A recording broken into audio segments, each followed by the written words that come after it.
Hey Kev, let's follow this trail over here. This looks like there might be something waiting down there. All right. Hey, wait a minute. Do you hear that? Yeah, I thought it was just me. What the heck is that? I don't know what that is. Whoa, do you smell that too? That's unbelievable. Hey, look. What the? Hey, look, those branches are moving over there. What the heck is that? Holy cow, is that what I think it is? Look at that thing. Oh my God. It's a freaking Sasquatch.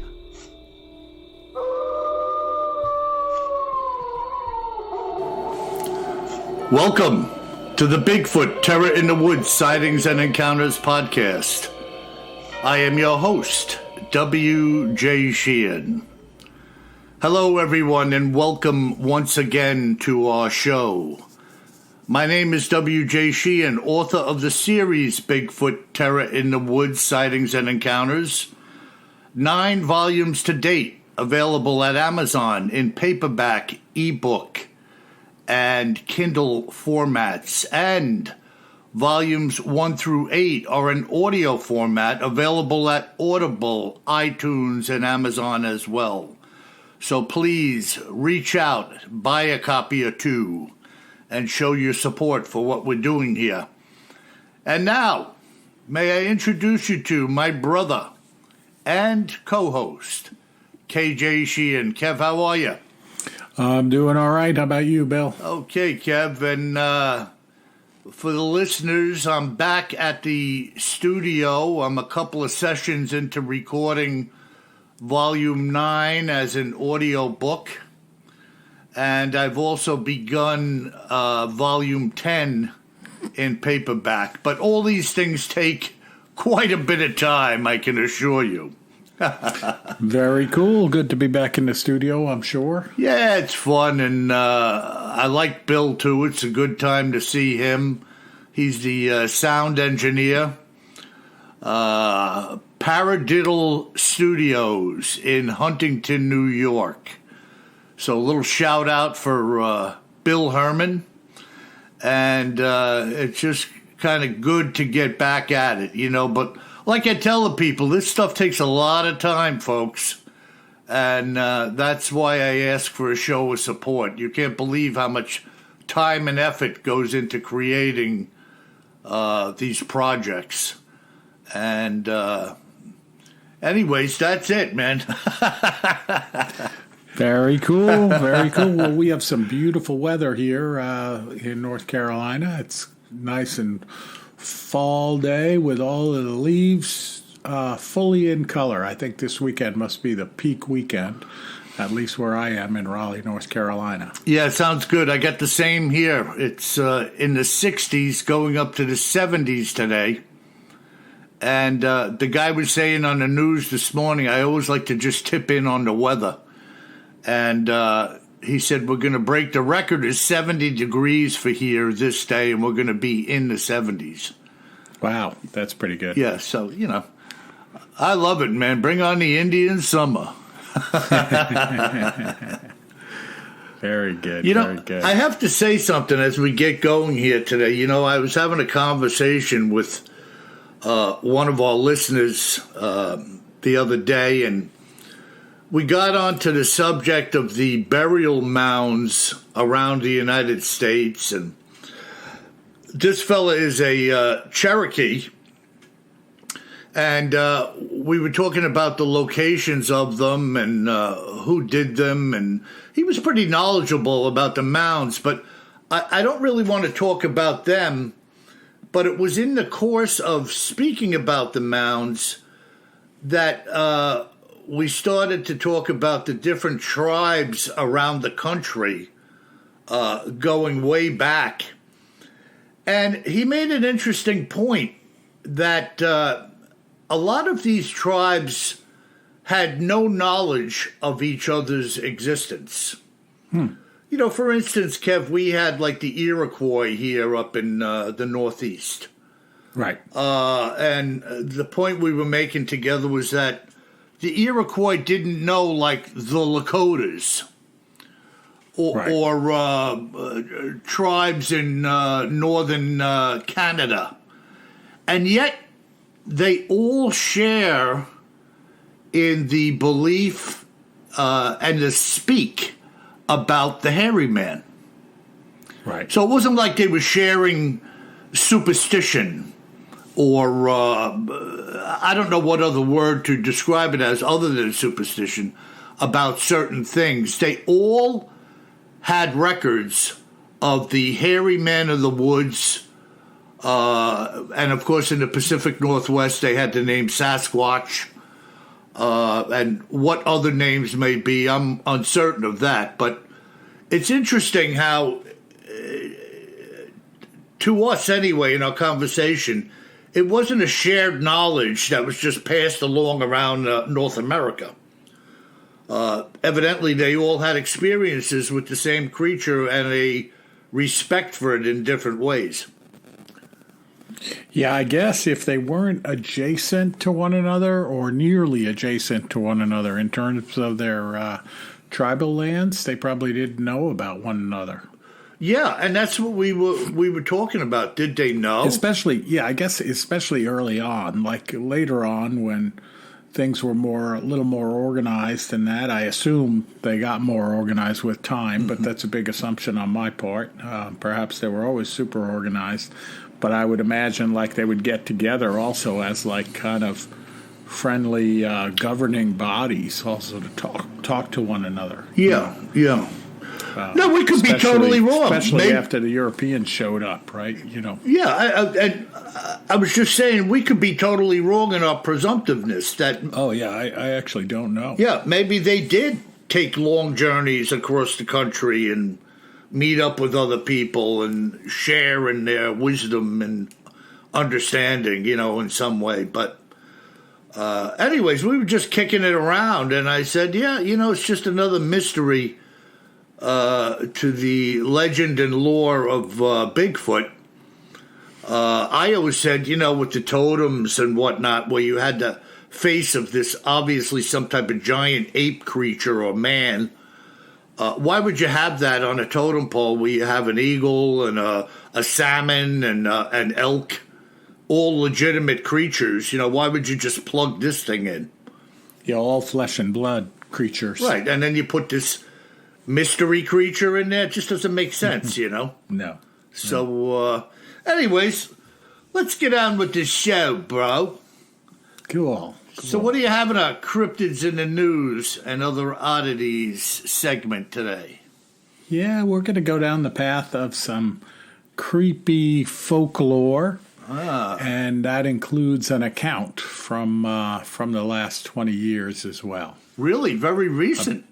Yeah, about the same legend, the same creature. And the cool part about this is it's down the road a piece from me here in Raleigh, about 3 hours and 45 minutes west of me by car. Okay. And the other cool part is I've been there several times, and it is a pretty cool place to visit. Wow. Yeah. So what are we talking about here? We are talking about the demon dog of Valle Crucis. Oh, wow. So Valle Crucis is, I guess that's a Latin name, but so forgive me, people, if I'm not pronouncing it correctly. My Latin is very weak. Oh, come on. I know. I studied Spanish, which has some Latin roots, but, different pronunciation, of course. Uh-huh. But Valle Crucis, again, like I said, is about 3 hours and 40 minutes or so west of Raleigh. It is, in fact, a valley, and it translates into Valley of the Cross. Mm-hmm. And it's named that because right in the middle of the valley, two streams meet at a right angle to one another, so at 90 degrees to one another, and it forms a little water cross right in the middle of the valley. Well, that's kind of unusual. It is unusual. And if you read about Valle Crucis, there's also Bigfoot sightings there. I actually have a sign on my wall here. in my office from Valle Crucis with the hairy man on it. But this is probably even more famous from the area of Valle Crucis, and this is the legend of the demon dog. Boy, that's freaking creepy, you know. Yeah. Yeah, so this legend goes back to the 1860s initially, where some folks that were living there in Valle Crucis were killed in some form of an animal attack. And it carried forward, not as a bear attack or anything like that, but as a giant dog or giant demon dog attack. Yes. And it also, of course, what pops into my mind again, having just done that Nebraska account a couple of weeks ago, that possible dire wolf. Yes. But why not call... I think I'd call that thing a demon dog if I saw it. Well, yeah, and there's a couple of other things here that lend it to be potentially more of a demon dog. So a lot of these sightings are around a little old church and the graveyard next to the church. And coincidentally, I didn't know about the demon dog legend of this graveyard, but I actually went to this little church that's down this gravel road in Valle Crucis. Because of all things, I was telling one of my friends in California that I was out there in Valle Crucis, and he told me that his grandmother and grandfather actually got married at this little church in Valle Crucis. So we went over there one day while we were there visiting and looked at the church and took some pictures of it, and actually were wandering around in the graveyard looking to see if his grandparents were buried there. Did you go into church? Is it still functioning? We tried to go into church, but it was locked. Okay. It's a little white church. I wonder if they're still holding services there. I think so. They had like the little bulletin board outside and stuff like that. Cool. So it was cool. But I didn't know. Now, we were there in daytime. It was a little foggy, and apparently it's foggy very often down in Valle Crucis. But I probably would have been less adventurous if I knew that that was also the home of this demon dog. Come on, let's go look for the puppy. Yeah. Oh, yeah. Let's wander back here. Oh, I hear some growling. Oh, yeah, don't worry about it. No, maybe it's an injured raccoon. Yeah. Leave your gun in the car, honey. We won't need it. So then if you fast forward from the 1860s and to within the last 20 years, a couple of students from Appalachian State University, which is out there in this area. They're actually, App State is in Boone, North Carolina, up the road from Valle Crucis. And these students happen to be there, and I'm going to talk about their account. Wow, okay. All right. Now, what year are we talking about, Kevin? It's just everything I found was basically in the last 20 years or so. Okay. Yeah, so there is this old stone church that they talk about on Highway 94, just on the edge of Valle Crucis. And in this, at this church, there's a big graveyard, and it's a very old graveyard, and the stones are kind of leaning every which way in the graveyard, at least the oldest ones. And these two young men were driving along this road around midnight. It was a super clear night with a nearly full moon, so the valley was kind of glowing, under the moonlight. Absolutely. Sounds quite beautiful, right? And as their car turned a corner, passing the old church, the two young men saw a shadow leap out from behind one of the graves and into the road in front of them.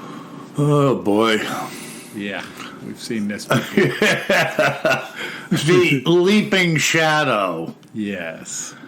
So they veered on the road to avoid whatever it was. They slammed on the brake, and then they pulled off to the side of this little road, and they were sitting there wondering what the heck they had seen, what they had seen and what they had almost hit. and they turned around and with their, didn't turn the car around, but turned around and looked over their shoulders behind them, and they saw what they described as a giant dog. Huh. But the dog was as tall and as wide as a full-grown adult male. Wow. Yeah. Wow. What a freaking... Yep, and covered with shiny black fur and bearing massive yellow teeth. Not exactly what you want to run into in any circumstances. No. And guess what color its eyes were? Bright blue? No, not light blue, not aquamarine, not maybe a lovely hazel color. I don't know, I'm stumped. But a glowing red. Oh, man. They described it like something from the very fires of hell. Here we go with the red eyes again, man. There's something to that, I tell you. Yeah, so get this. So the one young guy says to his friend, "Do you see that?" And his friend says, "No, and neither do you." Oh, taking the easy road out, huh? So they're sitting there, picture this, right, on the side of this dark road with the nearly full moon next to the graveyard. We know the scene, right? Yeah. And they're looking over their shoulder at this, and this creature then starts to walk toward the car. Boy, oh boy, time to go. Hammer down. Exactly. So that's it. Hammer down. Lets his foot off the brake, slams on the accelerator, roars down this mountain road. And when he looks in the rearview mirror, he realizes this creature is following them at full speed and keeping up with them. Oh, man. Hey, Mo, you must be hallucinating. I'm not hallucinating, you numbskull. Keep driving. Yep. And so they said they're racing along on this gravel road. Of course, they don't want to have a wreck either and have this thing catch them, right? And they get to this bridge leaving town that goes across where the streams meet at 90 degrees to one another to get the name, right? Valley of the Cross. Okay. And the dog stopped right there from following. Okay. Yeah. That's a really odd thing, Kev. Two streams crossing each other at, like, right angles, I know. I've never even heard of such a thing. I know. And maybe, if this thing is some kind of demonic apparition, that maybe the cross had some meaning to it. Yeah, well, if it is demonic, the cross is definitely right. a stoppage sign to anything. They don't like that, man. Right. And for good reason. And that's why I wear one around my neck. Yeah, you and me both. Yeah. Just in case. Yeah. Hey. That's hey, demon dog, get a load of this. Yeah. Ah! Whoa, whoa, whoa, whoa, whoa. I don't think that's what the demon dog sounds like. Just...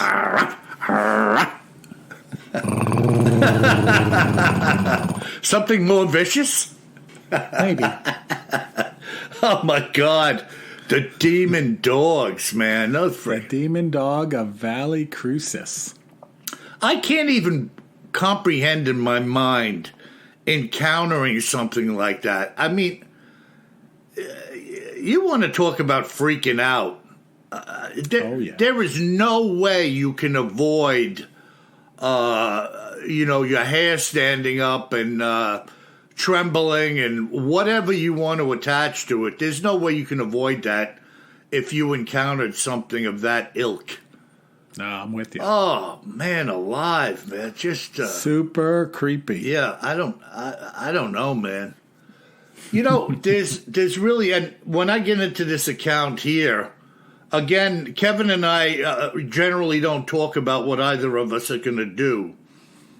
And this demon dog of Valle Crucis is certainly off the charts creepy. And the account that I have is just like as bizarre as old get out, as you'll hear. But I don't want to step on your toes, Kev. Was that a wrap on the... I am done with the demon dog of Valle Crucis. Yeah, I'm done with him too, man. But I will probably be back out west there doing a little leaf peeping in the coming weeks. Oh, so man. maybe I'll send some photographs out to our listeners on our website, BigfootTerryInTheWoods.com. Yeah, that is nasty business, man. Well, as far as nasty business goes, I, as a writer, at this point in my logging of the many events surrounding Bigfoot sightings and encounters, have come to the realization that there is quite simply no end to the high strangeness and bizarre aspects regarding these creatures. And this following account, as it was told to me by Nick D'Angelo, quite honestly takes the cake pertaining to the inconceivable nature of a Bigfoot sighting. And so, without any further delay, may I present to you Nick's sighting as it was relayed to me. In 1983, I was living in eastern Pennsylvania, having recently left my parents' home and taking up renting a small house of my own in the foothills. At the time, I had a girlfriend whose name was Brenda, and she and I would regularly take my trike out into the woods for some fun and relaxation. I had lashed a cassette player to my trike, which served as a little entertainment center for us when we were riding through the woods. Kev, you're going to love this.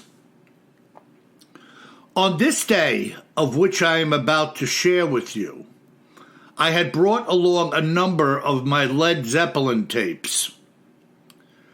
As we entered the forest, there was a layer of fog engulfing the valley. So here we are. You just had fog in the valley of Las Cruces.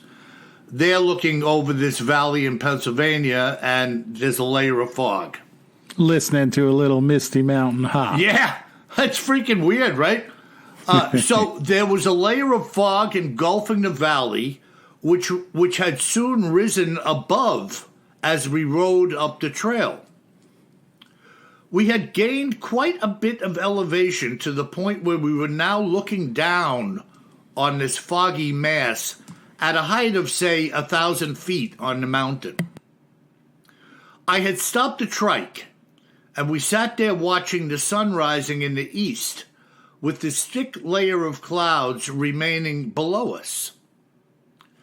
In recollection of the day, the two of us were already experiencing something very ethereal, but that was going to change dramatically over the next passing minutes.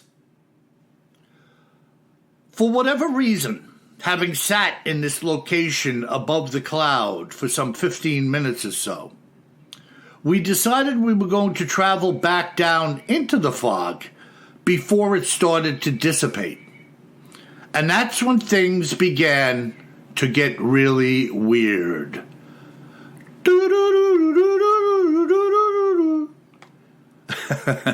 I had just sat on the trike and started it when, before Brenda had even got on behind me, she stopped and said, "Check out that fog swirling around down there." Literally, only seconds before she had said that, I myself had been overlooking the very same area she was pointing at, and nothing was going on. But now, there was a swirling wheel of fog, turning counterclockwise within this blanket of cloud cover below us in the valley. As we stood there watching, this turning wheel of fog was gaining momentum, while the fog surrounding it was seemingly unaffected by this wheel as it turned. To us, it appeared as though we were getting a bird's eye view of the formation of a tornado, and yet there wasn't so much as a whisper of a breeze in the air. It was dead calm on both the mountain and within the valley below us. We decided to go down and have a look. And as I reached the bottom, now entering the valley, I had stopped momentarily to flip my cassette over, which at the time was the Zoso album. We were positioned directly below this swirling wheel of fog, probably a mistake, folks, sitting right under its outer edge as the song The Battle for Evermore began to play. Kev, I was just talking about that song a few weeks ago. Well, yeah, and that's, by the way, the same album has Misty Mountain Hop on it. You're right. Yeah. Talk about synchronicity. If you have ever heard this song, I would encourage you to give it a listen in order to fully appreciate what I am about to say and the mood which this song was creating for us in that very same moment. This wheel was spinning over our heads, producing a somewhat hypnotic effect. And I had shut the trike off, leaving us with just the music playing in the stillness of the forest. Words cannot suffice to describe what was going through our minds at the time. Speaking for myself, I was somewhere in between total fear and total ecstasy, and was really unable to speak or express myself in the moment. The two of us were simply sitting there on the trike, literally in the fog, and with the forest below becoming overshadowed, literally in the fog and in a fog within our own minds, The fog within the wheel began to gradually darken to a deep shade of gray, with the forest below becoming overshadowed by this wheel, while at the same time, the fog surrounding the wheel remained totally stable, not moving whatsoever. This is really odd. It was utterly surreal and freaky beyond description, and I could feel Brenda squeezing me around the waist ever tighter. It was then that what appeared to be a figure began to form within the center of this wheel. It was large and dark, virtually black in color. The figure, however, was not spinning within the wheel, but rather remained stationary as we could now see what were arms, legs, and an entire body taking shape before our eyes. My mouth was hanging open, and neither of us was saying a word as a shaft of fog began to descend and make its way to the ground in what seemed like a matter of seconds. The tube was spinning violently at maybe 10 times the speed of the wheel which it was connected to. And yet, as it touched the Earth's surface, not a single piece of debris was being drawn up into it, as in the case of a tornado. It was both violent and yet completely calm at the same time, if you can wrap your mind around that concept. The next thing that happened was so otherworldly that I do not expect anyone living to believe me, and yet this is exactly what we saw. The figure which we had seen developing within the center of the wheel began to lower down within this violent tube of spinning gray fog. But it was not spinning as it did so. It was then that what we were seeing became totally apparent to both of us. It was a Bigfoot, without the shadow of a doubt. The creature was completely still as it was being lowered to the ground, as if it was a human in an elevator. Upon reaching the ground, all of the spinning fog that both surrounded it as well as that which had initially formed above it stopped. The creature relaxed its shoulders and slowly walked away into the valley, disappearing into the fog as it did so. I don't recall exactly how much time had passed, but I felt as though I had been released from the power of a spell, starting the trike and riding away. Brenda hadn't said a word, and neither did I until we had nearly traveled a mile or so. It was then that she said to me, "What just happened to us?" This was a question to which I had no answer, and yet I was feeling exactly the same way. It was like the two of us had been held bound, mystified, if you will, lured in by the swirling wheel to the point of being held captive by its unseen powers, being required to witness the descent of this Bigfoot for some unknown reason. It actually took several hours for the two of us to engage in a conversation about the events which had transpired, trying to make some sense of it all, and yet neither of us was able to do so. I haven't seen Brenda in over 35 years. I have no idea where she is or what her life is like at this point in time, having shared such an amazing event with her so many years ago. What do you make of that, Kev? Whoa. Great combination with the demon dog of Valle Crucis. Yeah, I'm telling you, man. What do you even say? I'm just speechless. I'm dumbfounded. I am dumbfounded. And by the way, though, I think it's super cool that I was talking about the Misty Mountain Hop, and then you say it's a Zoso album, and they're listening to Battle of Evermore. Yeah, and looking at the mist in a mountain. Exactly. Freaking super cool. Unbelievable, man. One of the best albums of all time, and a super creepy Bigfoot sighting, by the way. You know what? It reminded me of that lake encounter up in Northern California where they saw the UFO. Yeah. Remember that when the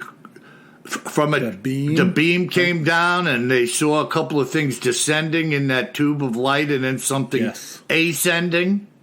Yes. And then that it came towards them and everybody started running except for some of the members of the group, and they saw what they said was a Bigfoot like frozen in the beam. Yeah.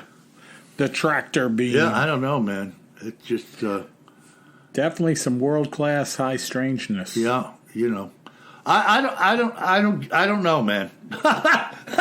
Very worthy of your rendition of the X-Files music. Yeah. Unbelievable. So, Kev, what do we have in our listener mail today? Oh, yeah, we got some good listener mail here.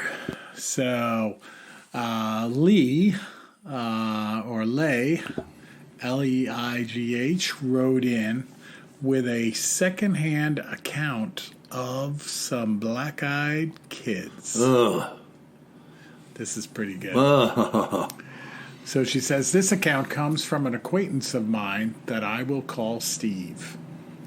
Steve was a delivery man who worked the second shift, which sometimes ended up going quite late at night, midnight or even 1 or 2 in the morning sometimes. Steve had just dropped off some packages, and it was close to midnight. As he walked back to his truck, there were 2 teenage boys waiting near his door, both wearing jeans and hoodies. He could not see their faces because the light was behind them. Oh, boy. As he approached them, he was wondering why 2 young boys would be out so late at night. Okay, I might not be wondering that. Yeah. And he said, especially in a mostly industrial section of town. Okay, baby.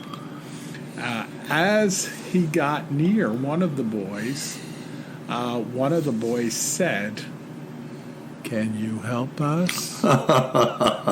We need to use your cell phone." Yeah, at 2 a.m.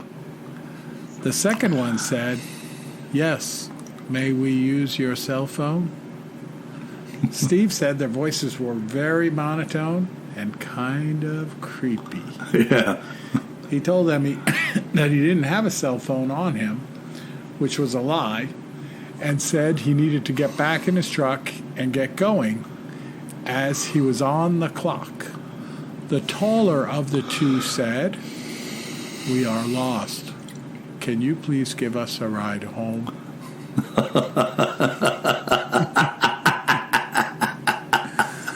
That's when you pull out your samurai sword and shout, "Banzai!" Well, stay with it. Stay with it before you chop anybody up. I know Steve said that he was getting extremely creeped out, especially when one of them said, "We won't hurt you. Yeah. We just need a ride home." And as he said this, both of them took a step towards Steve. When they did, the dim light from the building behind Steve was now able to light up their faces, and he could see that both kids had completely black eyes. That's normal, right? Everybody has black eyes. Sure. And Steve said he was extremely creeped out and said, "I hate to admit it, but I was getting very scared." Hey, no reason to hate to admit it, Steve. That's a creep fest. Oh, my God.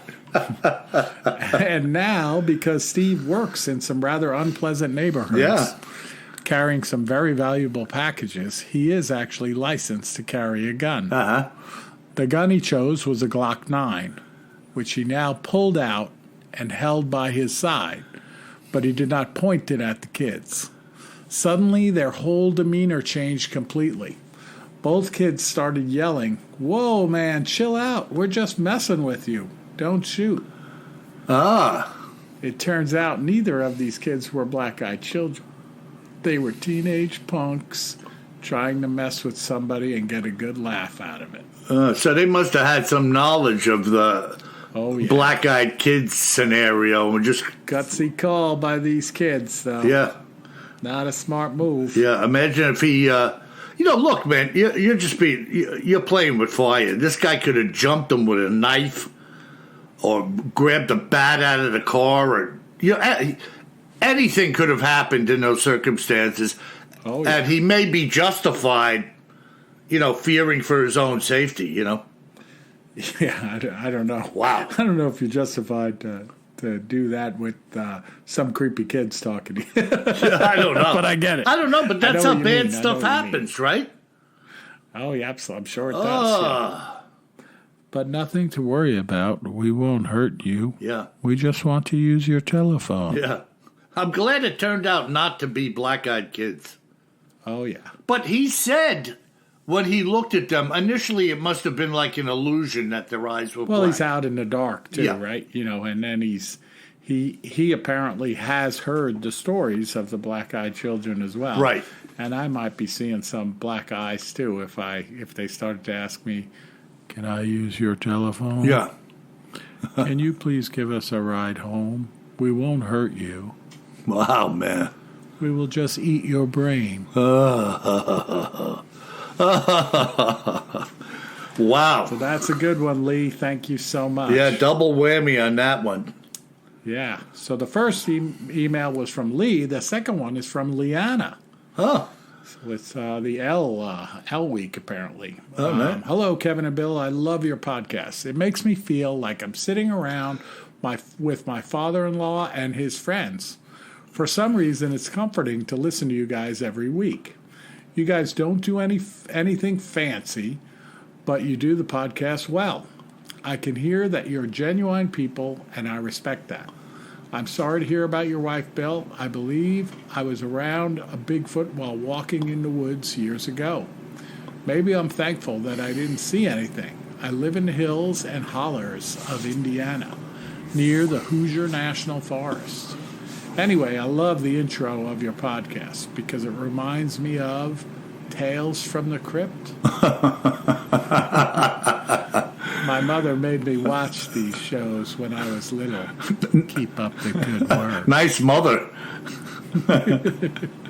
Sorry. Yeah, sorry, Leanne, but I don't know about that. Yeah, no kidding. Come on, sit down, eat your cereal. And let me put on Tales from the Crypt and turn the lights down. Tales from the Crypt, pull the blinds. Mommy, it's sunny out. I don't care, pull the blinds.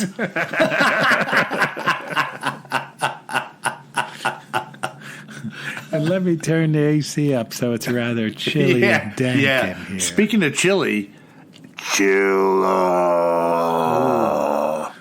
the six-fingered hand. Remember that coming out of quicksand. The grave or whatever the heck it was? Yeah, come to think of it, you made me watch that when I was a kid. Not true. And look what happened.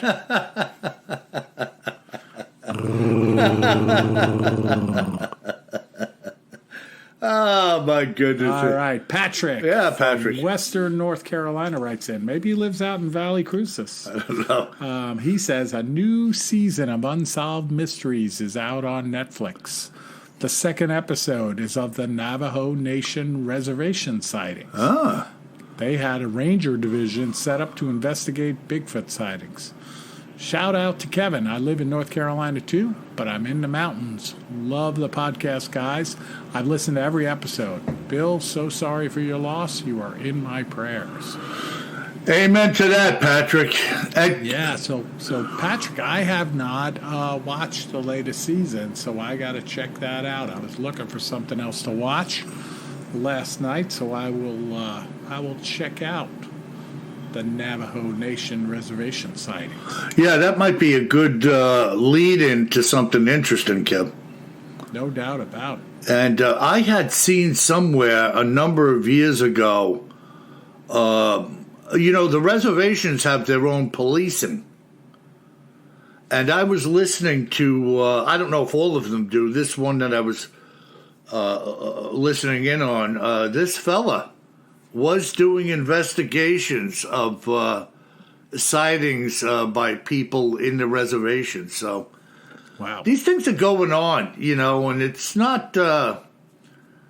Look, if you're a cop of any kind, right, you have to go in for it with an open mind and do your due diligence. I mean, oh yeah, that's what you're supposed to do, Yep, no doubt about it. Any detective, anybody worth their salt has to at least try to uncover, if you have the time and the resources, is this guy nuts? Did he see something? Is there any evidence of something there? You have to go through the process. I agree 100%. Wow. Well, see what you can dig up, Kev. Stuff. Maybe we'll have something. Yeah. I'll definitely check it out. Navajo Nation sightings. And that's it this week, Bill. Good podcast. We had some good synchronized creep going on. Again, completely coincidental, as we don't share this stuff generally before each podcast. I love how that one came together. Mm-hmm. Yeah, and go ahead. Yeah, go ahead. No, it's all right. And folks, if you have not left us a 5-star rating lately on your favorite podcast player, please do so. Those 5-star ratings are fantastic for drawing new listeners to the podcast. And by having new listeners, more and more listeners every day, we're able to continue to increase the quality of the podcast and do our best to maintain a weekly schedule. So thank you very much, folks. And thank you especially for all those written reviews as well with the lovely comments that you've put in. They really charge our batteries up again to hear how we're brightening your days in a creepy fashion. So thank you very much. And close the blinds! And remember, folks, if you've seen something, say something. BigfootTerrorInTheWoods.com. Hit the contact button and lay it on us, brother. And by the way, if you should find yourself in Valle Crucis, or maybe riding your trike in the hills and valleys of western Pennsylvania, you better remember one thing, my friend. Always carry more gun than you think you're gonna need. Sleep tight.